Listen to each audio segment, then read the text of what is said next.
Mujagwa.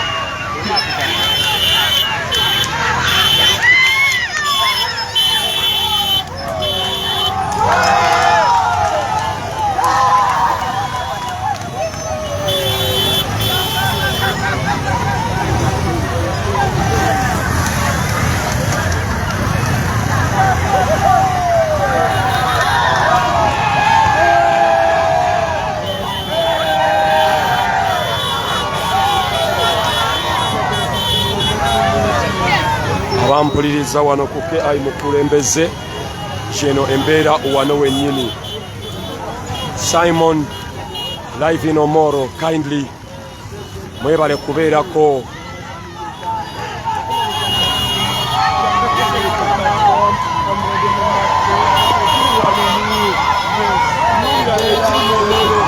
Laba omukwano oguli mu Omoro, live in Omoro, His Excellency Kyagulanyi Ssentamu President.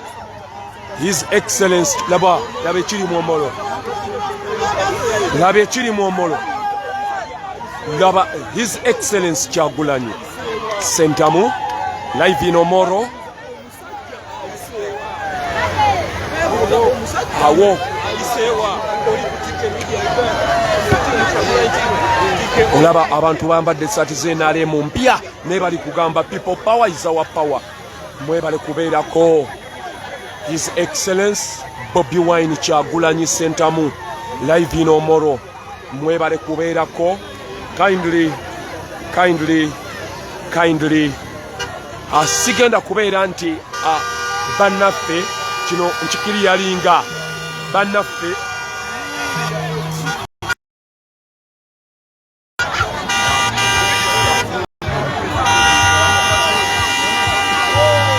abampuliriza bannaffe His Excellency Kyagulanyi Ssentamu live in Omoro.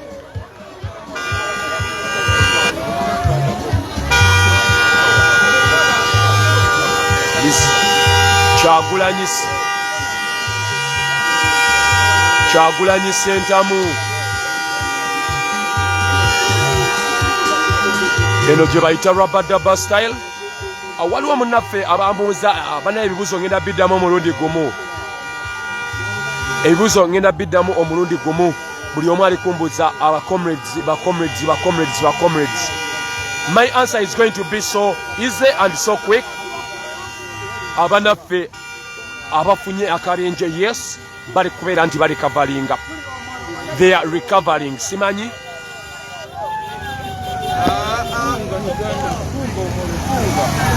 Pampuliriza, this is what we are on.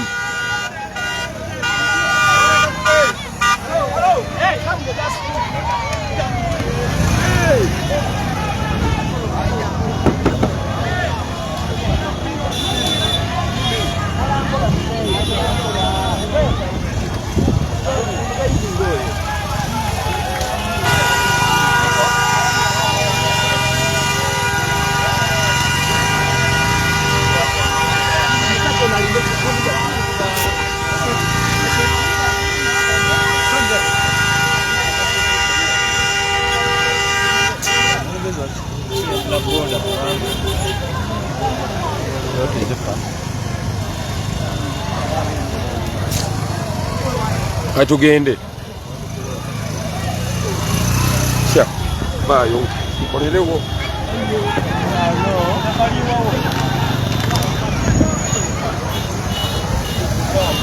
Polisa, laba police. Baveo. Wano. Badeno.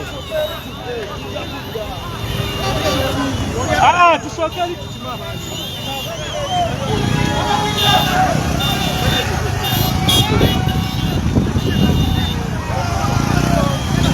Pass away.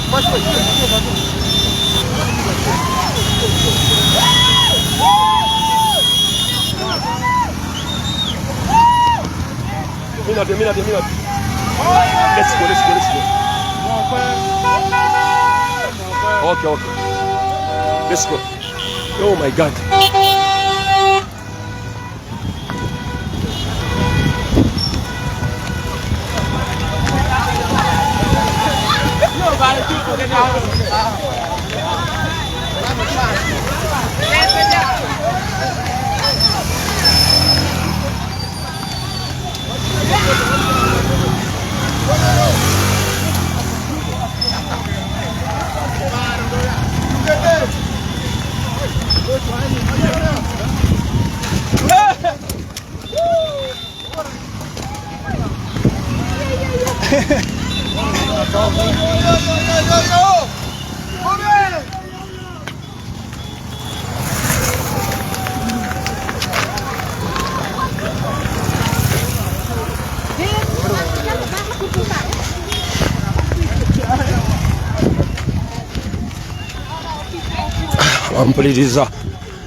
Ampuliriza live in Omoro.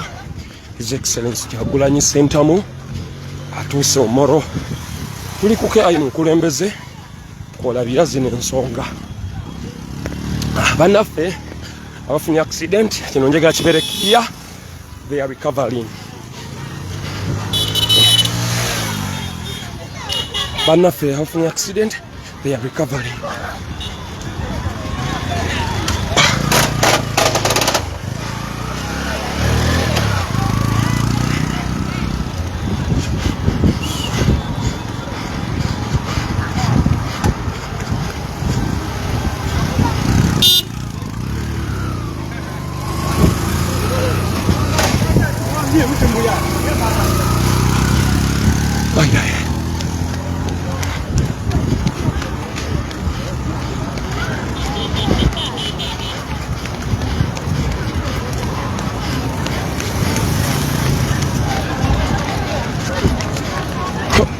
Abantu beno, they are so much excited to see His Excellency Kyagulanyi Sentamu in Omoro. Abantu bonna abambadde obujozi bw'NRM.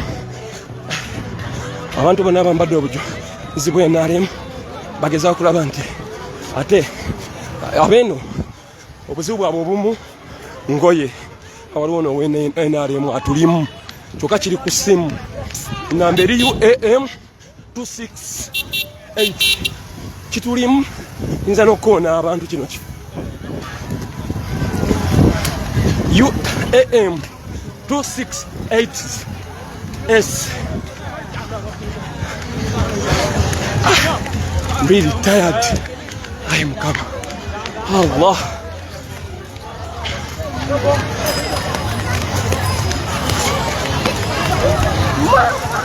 I'm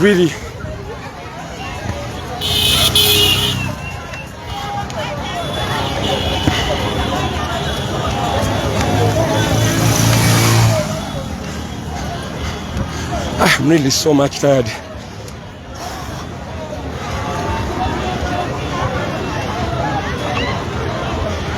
Subutabeera fiiti nze tonsinga kudduka gino mizanyo naye namu n'ekiwugwe kya mikwano gyaffe naye nange walalala terina okudduka wali kyokkola. Live in Omoro, all these people are excited to see that His Excellency Kyagulanyi Sentamu tuva ku ofisi yaffe gye twaggulawo juzi. That's where we are heading. That's where we are heading. Bano bantu b'NRM eto bafaako FDC office yiyo, FDC office yiyo nawo giraba. FDC tetubalinaako buzibu, tubagambye bamagala change mu joining e National platform. Tetulina problem wadde ffe twakkiriziganya tugende mu kibiina oba mu movement ekulembedde okulaba nti ayitutwala obuyinza bw'eggwanga Uganda nga ffe n'oyo generational leader Kyagulanyi Sentamu State House motoka za state weziri poliisi weri bagumbye dda mulabe bagumbye dda kuki koma ku ofisi gaffe. Ndowooza mukya bulungi baganda bange mwenna abatuuliriza ku mugatta abantu omukutu ogwo gwake ayi mukulembeze. Emmotoka ya NRM erimu omusajja ayambadde t-shirt yo NRM etugoberedde nnyo. Tutuse ku ofisi yaffe eya NUP awo wano naye eyo emmotoka eyo omusajja oyo alimu nasooka mubeeremu nze oyo omusajja alimu agoberera trail yaffe kano mulaba tatudde. It's just agoberera trail ate ndozola ali is on phone agoberera trail yaffe ayambadde t-shirt kya yellow. Nze ebisigadde byonna aresinga wano agenda kugivuga agijjewo ali tugoberera nyinza n'okukoona abantu. Enamba eri UAM 268S. Ndozo gya bulungi enamba eyo yene embeera ndozo omulaba kati yuya omutegeera ngadduka ali mu sati kyenaremu atugobedde kuveeri ali mu sati kyenaremu kati atugobedde kuveeri kati nera atuuse wano nakola ki nga tutuuse ku ofisi yaffe kuba weewali mu maaso kati omnaddayo ndoza mulaba ekigenda mu maaso wano kayi mukulembeze.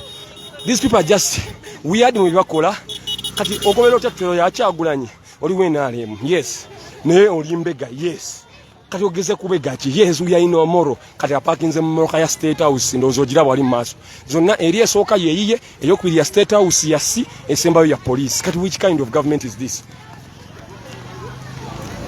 Ndoza mulaba we have started kati yuli addayo abadde ali ku masimu full time mpaka wetumu exposing he has tried to run kale katugende ku mulimu tujja babeeramu wano ke mukulembeze tujja kugera ebyo tusobola mu busobozi bwaffe mukama tusaasire bulamu bwokka naye nga ndi fiti uli yakyagulanye banani UAM tumufollowinze ekyo ekimoroka musobola obusalamu ate ambadde namulabye ngambadde t-shirt ye naali munda ya mutabani wa Jacob natadeko ekikofira ky'amagi kati we mulabye jukira egundi ye eri tinted then after he ran nategera nti kamera emugoberera gayi nakola ki natekawo embeera y'okudduka tetugamba wano kuki mukulembeze tugenda beera tuweereza live in Omoro apaka olunaku olusembayo we've come and we shall not go back. Yes nze ngamba nkolera ekibiina alina okubeera nti nkolerera eggwanga lyange for the best of change. Yes yeno embeera meya mwatulimbye emabega eno mwatulimbye emabega eno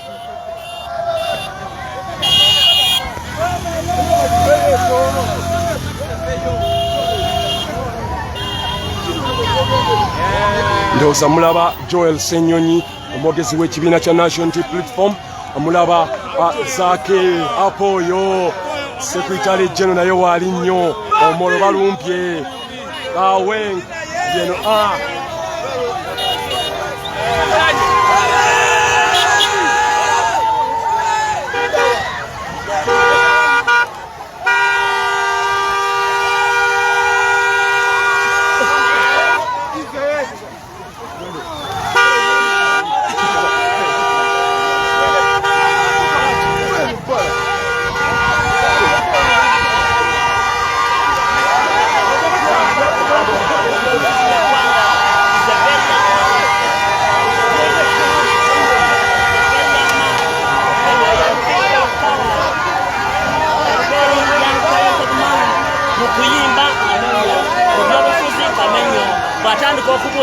live labayo Omoro laba bakyala abakadde laba meya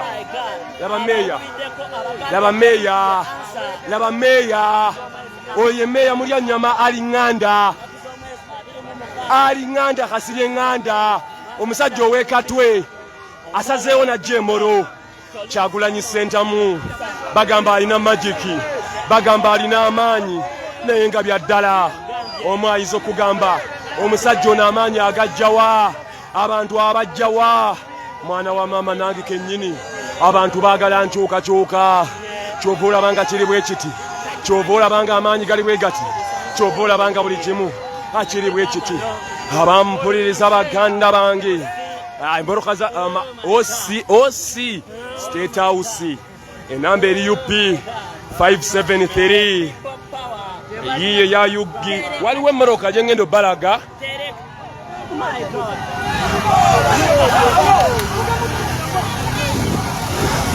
ndowooza olaba basajja baddugavu bakambwe baddugavu abamu badaama tojja bintunuzamu bikamera byoŋŋamba ki kukinaawo bikanigo bitunuzaamu toyina kyoŋŋamba kuba ebifaananyi ogende talina kyaŋŋamba naawe wulira abantu kye bagamba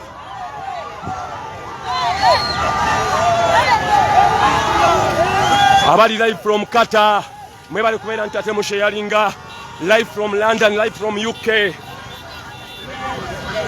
Power.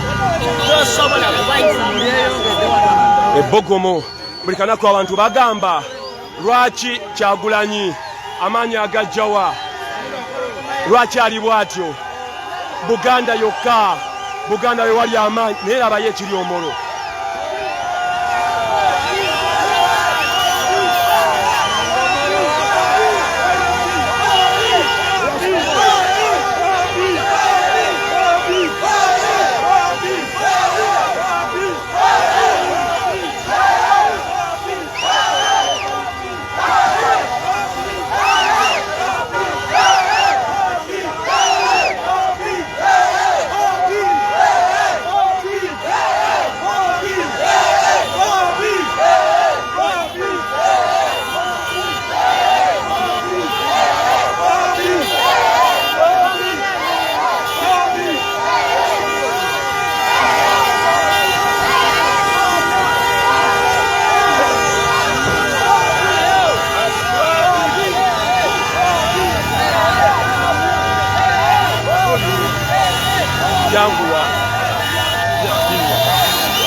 omuweerezaawo none other than K.I. Mukulembeze live in Omoro County.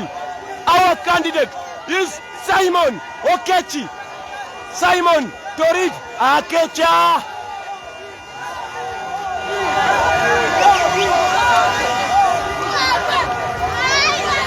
Jeno Embela mwanyinaze omulungi ampuliriza ku K.I.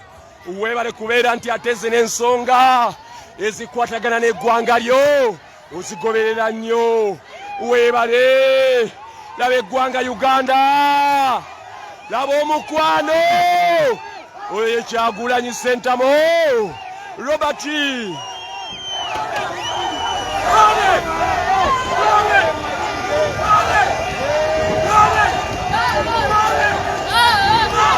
yoyo Robert Kyagulanyi Sentamu tubagamba abampuliriza wano aku K.I. Mukulembeze yonna gy'olabira mwebale kubeera nti ate ensonga amugikwasaganya kubanga yeffe abaana abalagirwa abalireeta change mu ggwanga Uganda amidst all challenges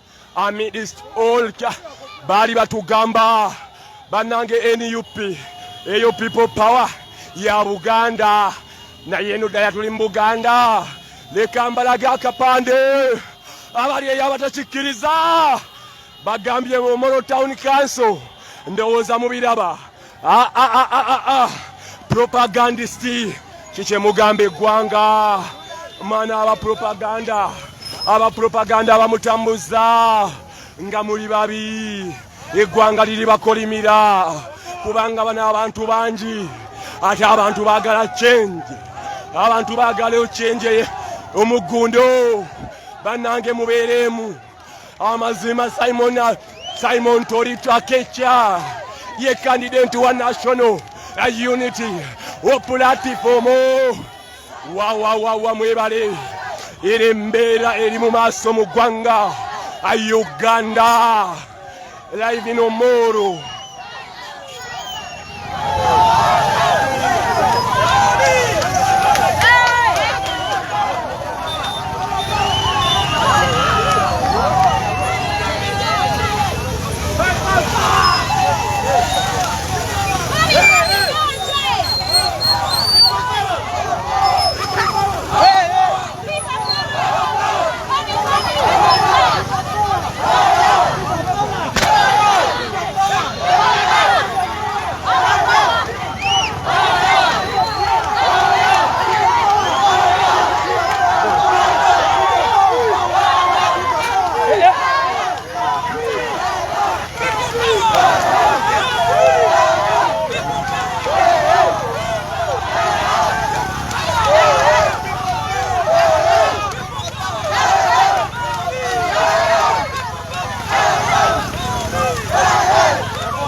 Live in Omoro.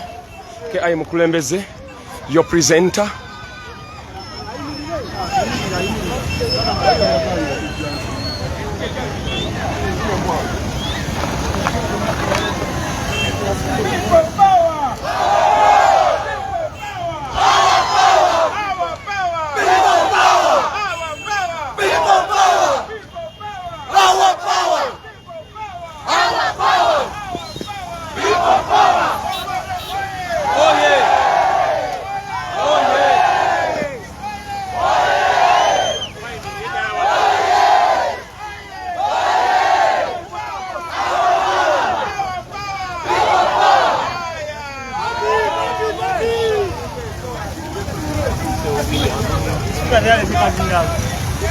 Hampuliriza sawa zino ababaka ab'enjawulo we bali without intimidation, tebatidde kubatiisatiisa. Abantu bonna bagamba Bobi.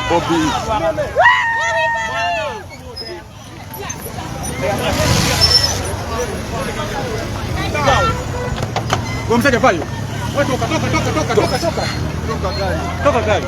Tugende. Tugenda mailo 15. Wamati bala bazze munda ajja.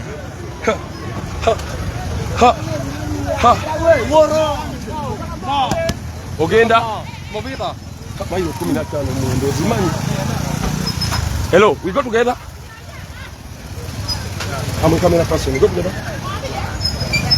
I see. Okay, thank you. We go. No problem. Yeah, thank you so much, bro. Abampuliriza banyira kala bene moroka yavuddeko dda number plate nerabayo. Bagigyeko oba abagikwese bukwese. Njagala kubeera nti ate njibalaga.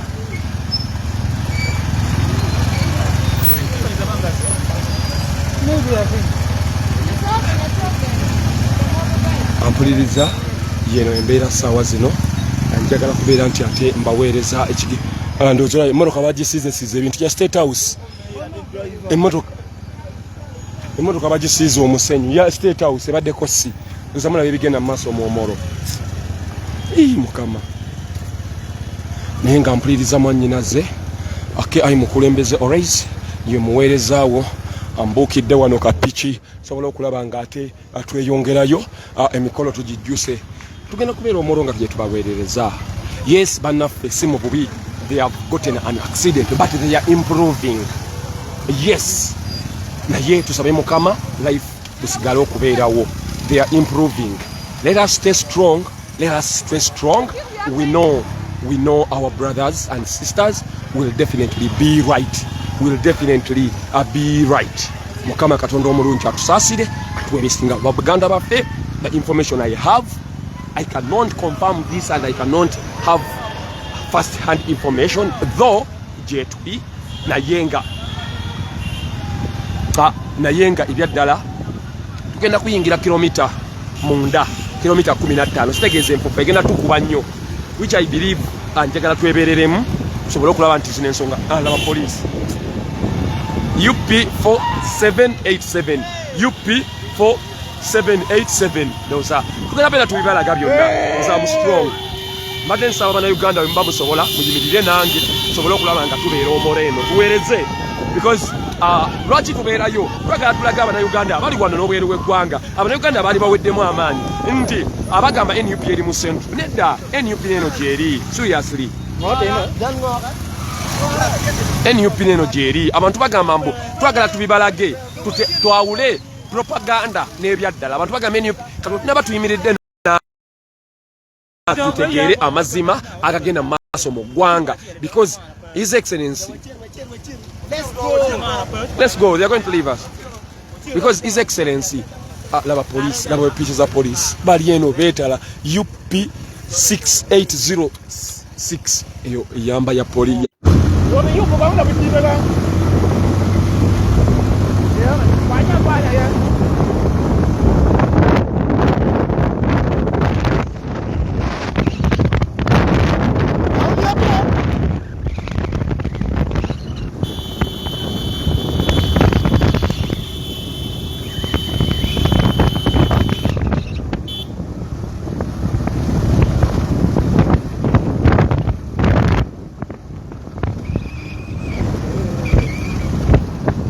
abampuliriza emmoloka za State House ziri eno zeetala. Emmoloka za State House ziri eno zeetala oyinza ogamba zifunayo kampu. Baagala kuteekamu intimidation naye abantu at first day bamu bino ffe twali tujja. Abantu bali batulaga omukwano from day one. Kati ate bongedde okutulaga omukwano ate Kyagulanyi azze. Mulimu wa propagandist abagamba TNUP eri mu Buganda. Tukulaba nga njagala bana Uganda tusigale solid. Woba osobola okuyamba yamba sobola okulaga ensi buno obutambi bulisigalayo ku YouTube, Facebook, ku Twitter bisigalayo records nti ddala abantu ba propagandist tubakuba 100%. How can you say that NUP is only, people power is only in Central? What about in Omoro? Because we see people rising up because of Kyagulanyi, people rising up because they are yearning for change. That's why I'm saying kindly, any Ugandan who can stand with us, we are gonna stand aside up to when our candidate, none other than Simon Torit Akecha, takes over Omoro County.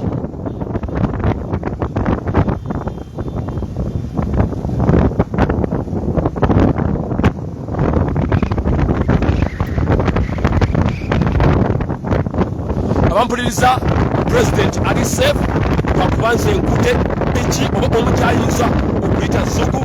Kindly our viewers, everyone who is watching us from wherever he's doing, the president himself is safe just because for him is in his car. For me, I've boarded a motorbike. That is why he's far away from me, and in a place where we are, the late Jacob Olanya has never contributed to the development of Omoro. That's why the road is too much of dust. That's why the road is not worked upon. But he has been the speaker of the 11th Parliament. That's why the people of Omoro, they want to do a decisive change for national unity platform in the deep northern Uganda. But what is on scene, what is on ground, definitely if you're not strong enough, you can just run because oh, the petrol is finished.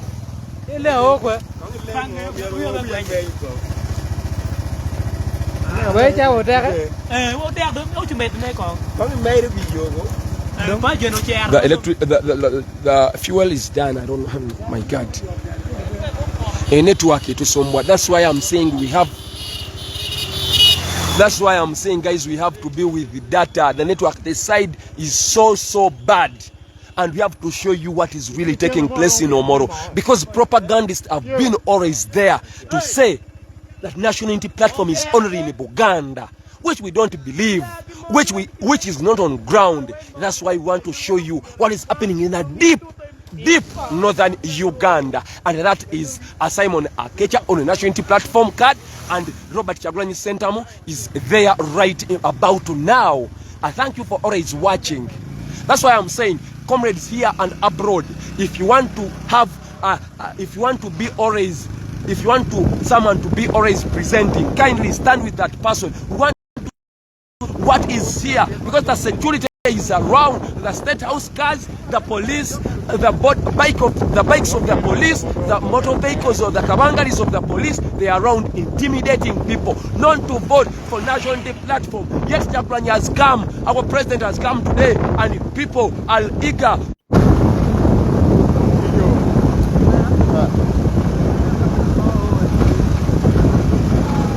How long is the distance we are going? Yeah, it's still a bit far inside.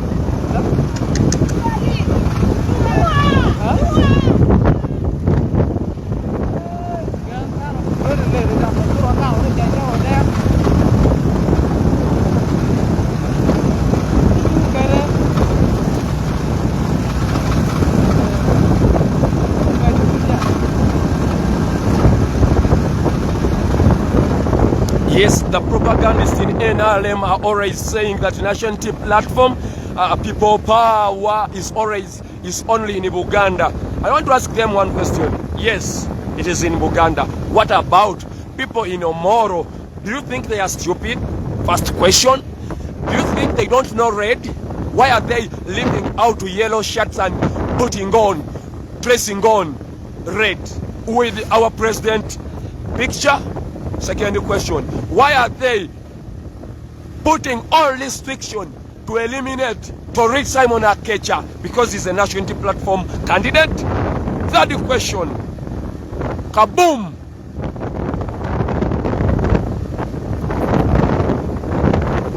That's why I want to be always showing you what is taking place this side in Omoro. Police yasazeko. Allahu Akbar, police tusazeko. Ate sirina kadi. Sirina kadi yange, police tusazeko kadi yange sigirina. Ate ba Bobi bayiseewo dda. Now they are going to show. They have started their bad habits. Kyakoze Omoro, oh my God. Police. Batusazeeko picha ezisembyeyo. Yeah, ndoza mukyabo ekikati kati atenze Omoro basaze ndoza mbalaba. Kasita Kyagulanyi ekyo tubalanga tugenda sigala emabega. Yes, tuyinza ofunirayo obuzibu, but we are not afraid. Kati kino ani abadde agenda okibalaga slowly by slowly. Now Kyagulanyi ayiseewo his excellence kati police nesigala emabega etugoba.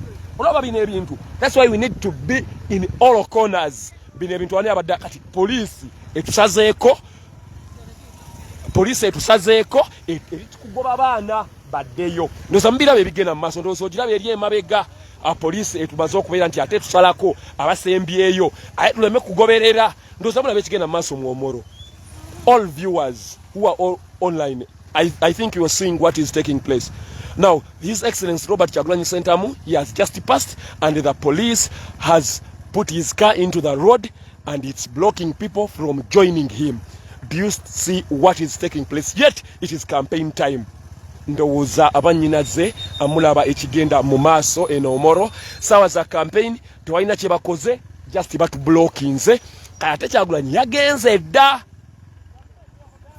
Ndowooza mubirabe ebigenda mu maaso. Tubalanga kamera zirina okubeera mu angles zonna.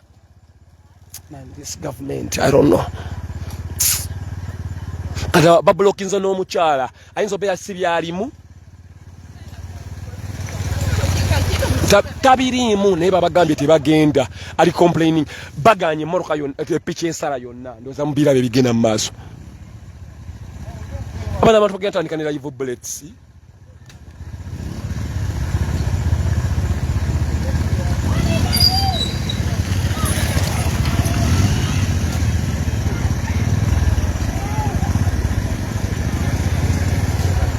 Ndowooza mubiraba. Zino zonna emmoroka za security. Zino zonna emmoroka ze mulaba za security eziwedde emirimu. Kati batublokinze. Kyokka we have almost 15 kilometers to reach where they are. Ndowooza mubiraba. Let's go. Bawo batusazeeko. Batublokinze nti today. Ndowooza mubiraba ebigenda mu maaso wano. Mwenna abali ku KI mukulembeze batublokinze. Mbu lwaki tugoberera? Man, this government is fake. Sawa za campaign kati bala bacha nange.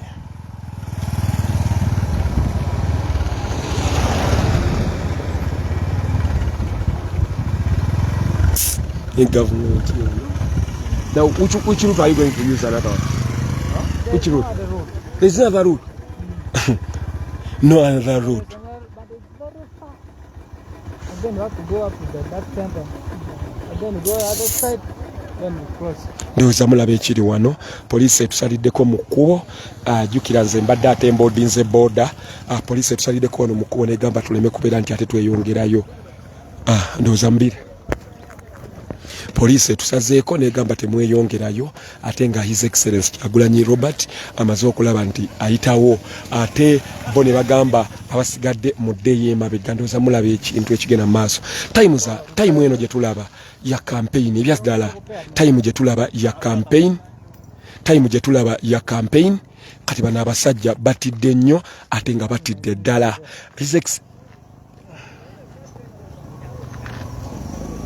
His Excellency wamaze okuyitawo ate ffe abasigadde babega ne batublokinga.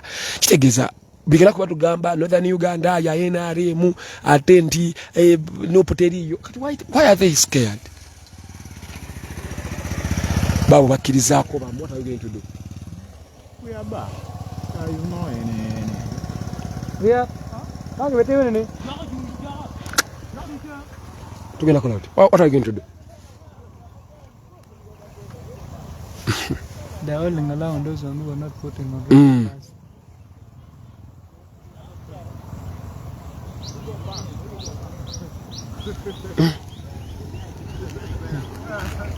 the Lara.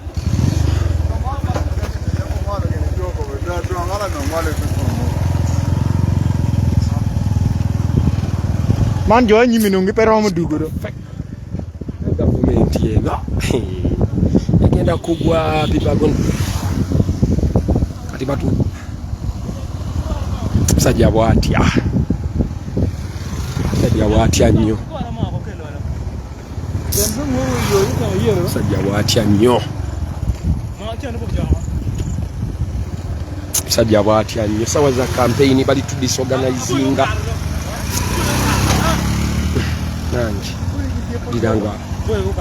Bukara nyi? Oh, boy tiara nyi. Mana pa ya. Mana te ngo ya ko ogu. Terugenda te kuti. Tukonyi wake moya. Wangu wa ina yo kama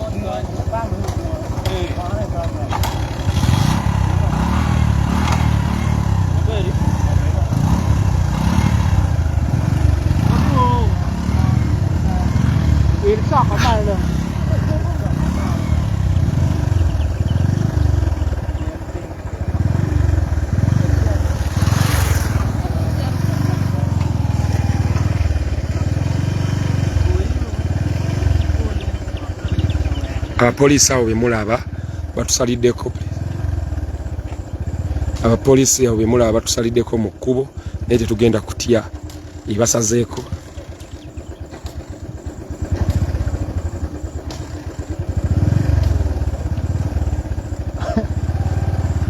Baabo batusazeeko ne laba basembera naye tetugenda kutya. Tujja kukozesa rubber. We are not scared. Tukimbabulira.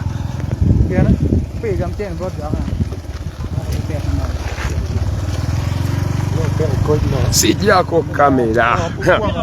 Bisigadde byonna bina mbikola naye okujjako kamera sijjako. Tebabingamba sisobola kugijjako. Mwebale mwenna abakyaliko gavumenti eno. Tewo batubulookinze.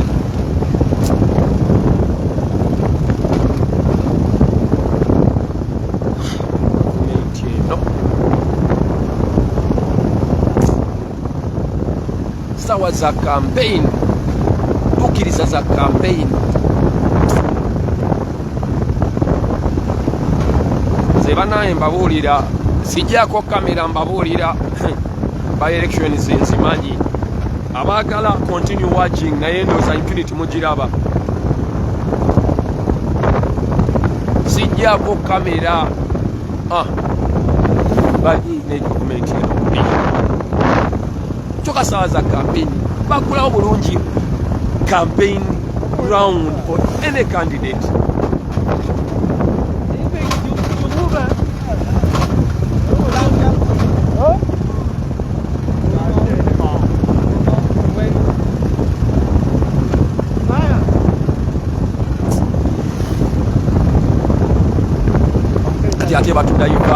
They are slowing. Central Police Station, Central Police Omoro. But when I back in the money, was slowing the struggle. Had you got to never go to the wala, but they were slowing the struggle. Government is slowing the struggle one night.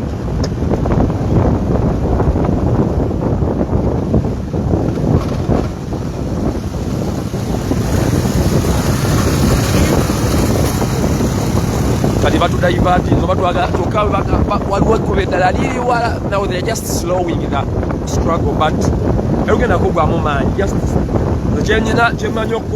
the camera, ngenda kubeerako just mpozi network data biki ebyo naye sijjako kamera eno alisi bakutwala olaba si bya kinonga ebyo eyo gye batunuzaamu si mulo they kill you when the world is watching period ko fena tujja kufa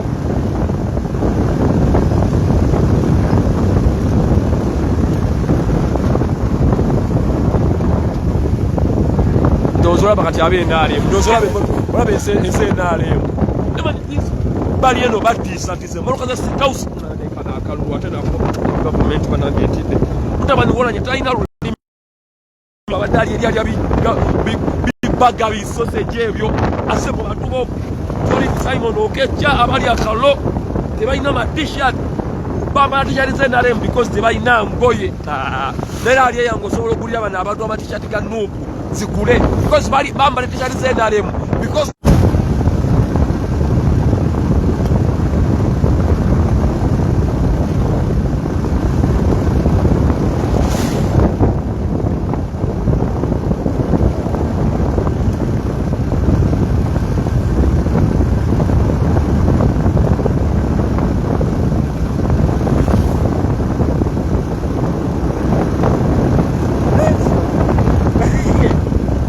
batusolowingisiza nene bana abantu bali twoja amafuta batusolowingisiza batuyisiza kati wala batublock this government nanga baliwo okusolowingisa struggle batusajako ne bagamba tewali asala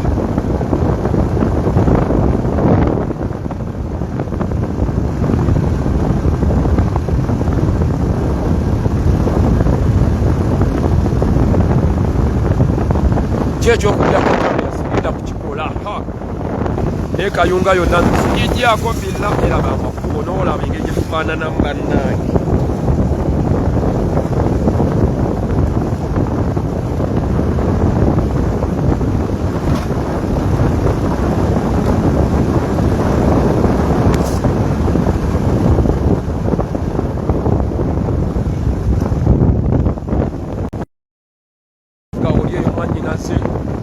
olinayo obuyambi mu mbeera yonna tulina okwebeereramu just in case balolaba babitandise kati ate nga amazima twagala okubaweereza paka olunaku olusembayo tusobole okulaga abana Uganda nti bino bye bayogala nti nuku eri mu central saagala kulimba abasajja abatusilowingisiza tulina okukozesa eddakiika nga 3 nga tuli ku piki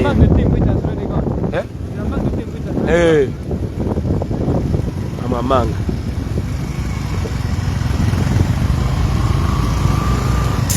gaba enguudo bakazikola ine mukama bazikola kyagulanyaze nti bagenda yita wano nze sijjako sajja batusilowingisa struggle kikuba rivans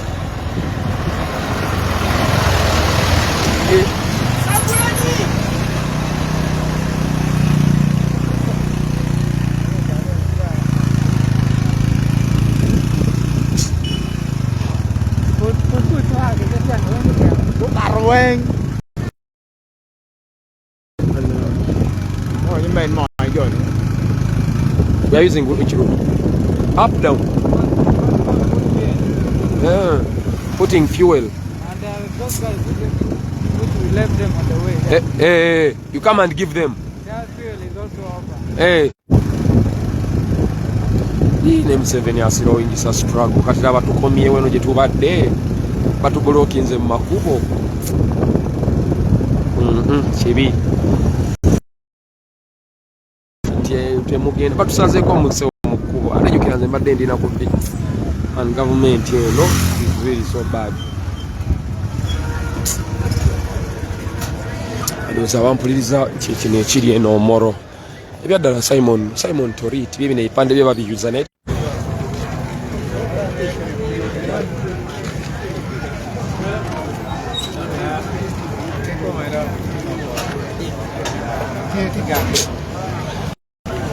ananga tebeya bazembi n'emizannyo gyabwe gavumenti eno abampuliriza abalekweyayi mu kulembeze yeno embeera eriwo ssaawa zino atubadde tugenda mu kkubo abasajja ne batusalako kati juga tubadde ku mapiki nze mbadde nakozeseza piki balinze Kyagulanyi ng'ayiseewo piki zikyajja ne bazisalako byebimu n'ebyekalangala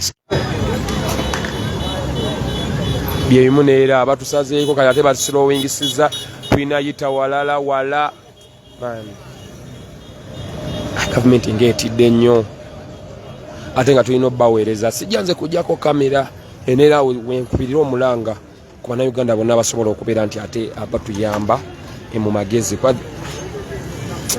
gavumenti eno nfu kati esirowingisiza tulina okubeera ne his excellence Kyagulanyi kati ate daba bye tuzzeemu kunoonya kkubo ddala lyawala so basazeeko omukubo ne bagamba abasigale temusala ate nga mwembadde n'abaana abamu ndowooza mulaba bagamba eno teri n'NUP dakiika emu NUP gyeri kati ate batandisa okweraliikirira kaife tubuuza bino bigenda kukoma ddi?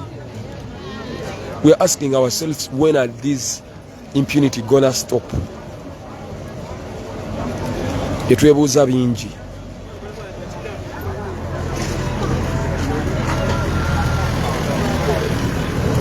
Kati batusazeeko tulina amafuta matono, olina okunywa amafuta fiki gy'olipidde nawo tebali fayini bulungi kati tulina ate wala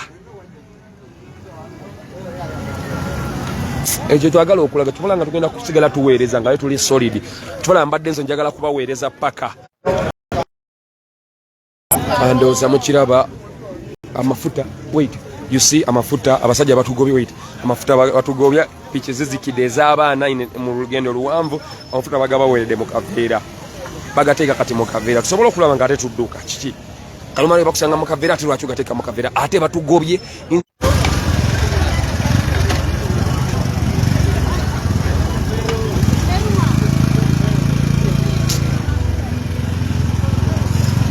tebalina kye batugamba emmotoka za state house zeziri eno zokka tebalina kye batugamba tebalina kye batugamba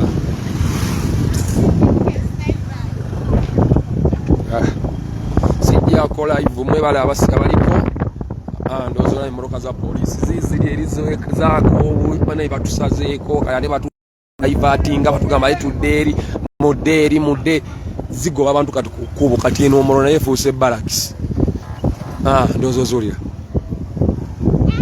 zigoba abantu mmotoka za poliisi ziri kubeera nti ate eno yebadde tusazeeko UP. They want to scare us, but we are not going to get scared. Definitely. You know the place where you're going? Okay, let's go, inshallah.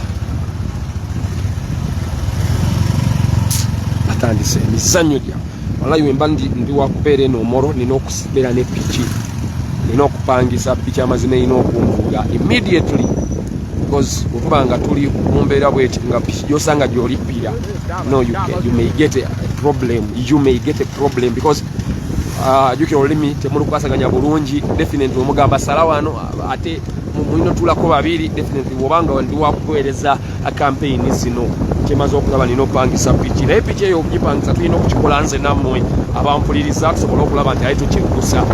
I cannot do it alone. Thank you bandese because bano bambi tubaddeko basatu kati batusirowe ekkubo lyennini poliisi kati evuddemu eyakabanga etugisanze wali kati ate etukomeddewo ne bana abasajja basirowingisa struggle tulina 15 kilometers we tulaga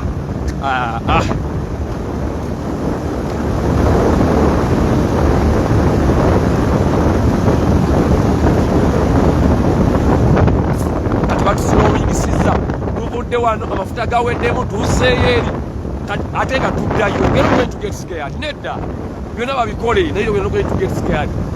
Nze kyensaba ndabye nga ndi wakubeera I have to do with a bike nina okubeera ne piki gye nina okupangisa tuweereze Northern Uganda tulage ensi at least even if someone dies twapena tugenda kufa anyone who is there ng'osuubira tugenda kufa oli moto it's a lie ebyobugaga tujja kufa tujja kubireka oba tolwaniridde ensi yo Mukama yalimanya. But for us, we are playing our role.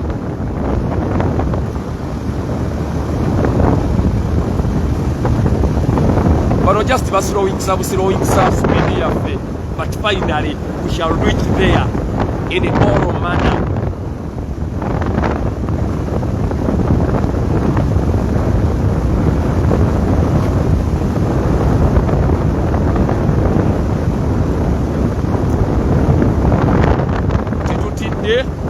noddeyo n'ogamba ke aya amenyesa omutima. No, I'm strong.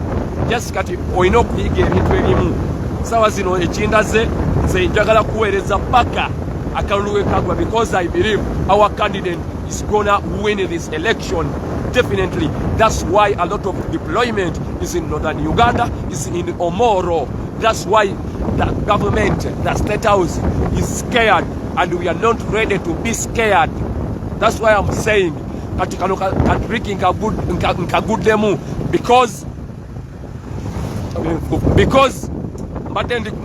the pichi y'abaganda bange olimite lukwatagana bulungi ate nga balina bambi because of transport facility ebintu bikwatagana ne basalawo okulaba nti batusalirako mu kkubo. Batusaliriddeko mu kkubo ne batusilonza ne batugamba yetuddeyo kati bavuddemu aye kati tukomyewo okuyitawo. That means they want to just slow our pace, but tetugenda kupowa. Nina okulaba nti wembeera naaweereza Omoro eno nga munneeyunzeko baganda bange through any support nina okupangisa pictures olw'okulaba nti tubazoganya candidate wabeera member omukulembeze waffe wabeera bwe tubeera, because emmotoka ejjayo kifaananyi kirikiriya. Olaba baganda baffe piki zaweereddemu wana amafuta, tubaleetedde amafuta mu kaveera. This is the situation in Omoro. Nozogalaba tugabaleetedde mu kaveera. Where is the police? Has gone. They're just slowing our pace. Now they are disorganizing us. Then they have gone. But we just slowing this. They are just slowing our speed. Ndoza lwa mafuta. Tugaletedde mu buveera. Batugobye pikirezi kwa mafuta. Government eno. One day.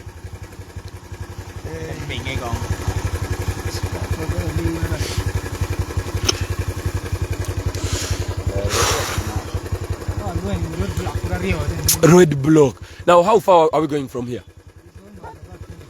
20 kilometers? Very far.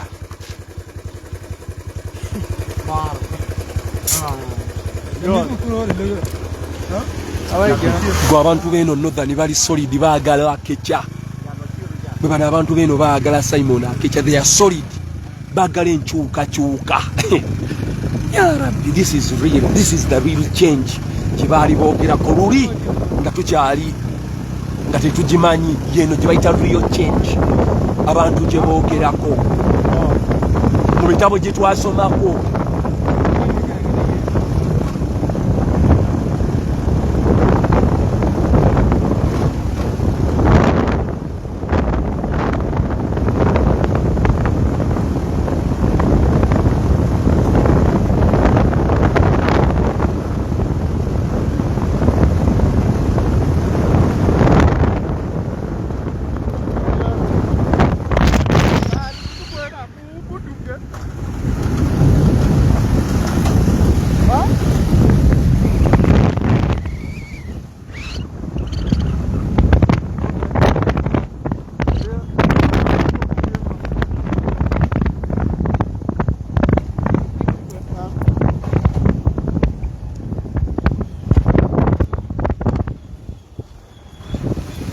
Amafuta atugweddeko emirundi mingi, bagano bagaleetera mu kaveera. Gaagano ga mu kaveera. Ocho mermoano kena lugido. Mele ba dermo.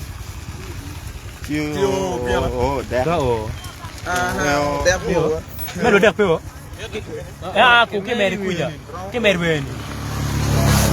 Tell me nine na we po chamo do na de ba ngwa der po nine. You learn their way. People power here. Yeah.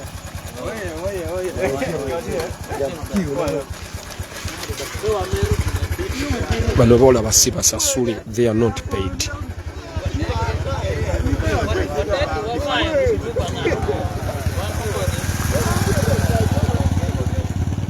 The logo will be the logo will be the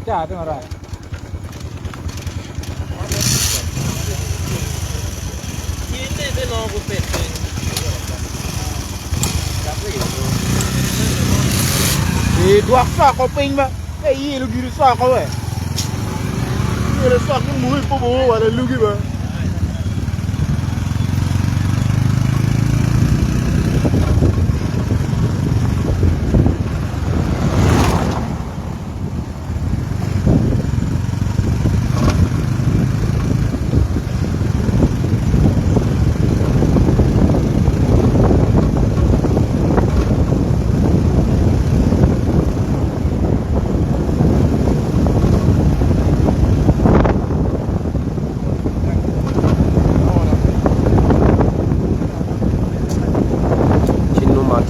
Kayoleti banange sagala confirming amawulire gesitana abakutegeera banange kibinyo simanyi sagala twogerako abantu baffe bagenda kulikavalinga bale muleme tumala mu maanyi.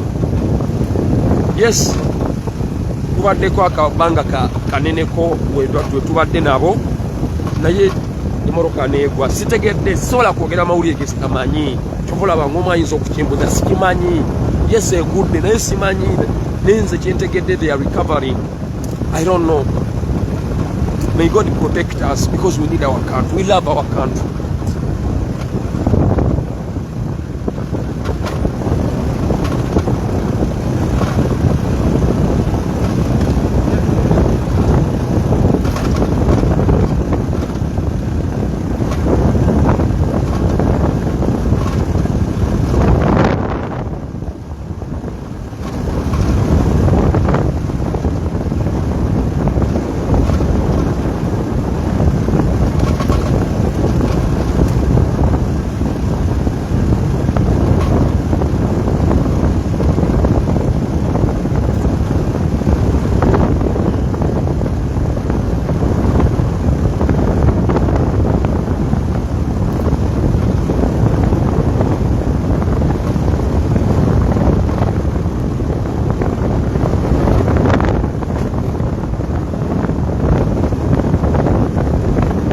Abampuliriza okulonda kwa Lwakuna Thursday kwa 26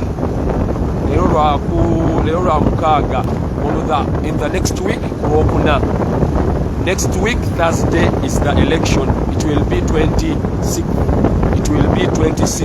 It will be Thursday.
kubeera nkomawo mangu soke ndabe nti ate kaddata njiya kasoke nkomewo mangu